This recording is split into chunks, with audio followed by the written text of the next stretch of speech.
কেন্দ্রীয় শহীদ মিনার থেকে যুক্ত হচ্ছেন সহকর্মী মাসুদা লাবণী। লাবণী, দাবি দেওয়া নিয়ে কি বলছেন শিক্ষকরা, জানাবেন।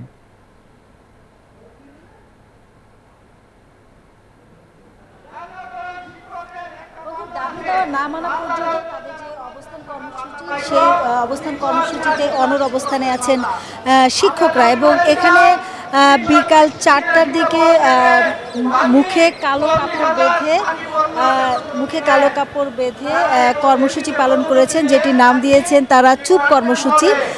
এবং এই চুপ কর্মসূচির মাধ্যমে শিক্ষকরা যেটি বলতে চেয়েছেন যে কোনো আসলে আন্দোলন বা অধিকার সংগ্রামের যে আন্দোলনগুলো, সেখানে সবসময়ই যে সরকারই থাকুক না কেন একটি দমন পীড়নের বিষয় থাকে এবং চুপ করে দেওয়ার একটি সংস্কৃতি আছে। সেই সংস্কৃতির প্রতিবাদ জানিয়ে এই চুপ কর্মসূচি পালন করেছেন শিক্ষকরা। এবং তারা বলছেন তাদের যে এই অবস্থান কর্মসূচি চলবে। এবং গতকাল শাহবাগে যে পুলিশ শিক্ষকদের উপর যে হামলা করেছে, টিয়ার গ্যাস এবং সাউন্ড গ্রেনেড নিক্ষেপ করেছে, জলকামান নিক্ষেপ করেছে, সেক্ষেত্রে স্বরাষ্ট্র উপদেষ্টা এবং গণশিক্ষা উপদেষ্টার পদত্যাগ দাবি করেছেন। এবং চুপ কর্মসূচির আগে এখানে শিক্ষকরা কিন্তু ঐক্যবদ্ধ হয়ে প্রতিজ্ঞা করেছেন যে তারা এই শহীদ মিনার ছাড়বেন না।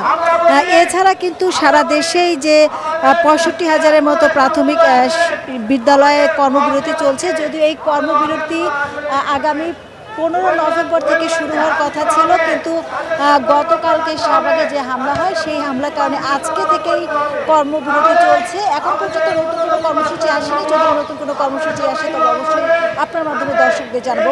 এই ছিল আমার কাছে সবশেষ তথ্য। লাবণী, আপনাকে ধন্যবাদ।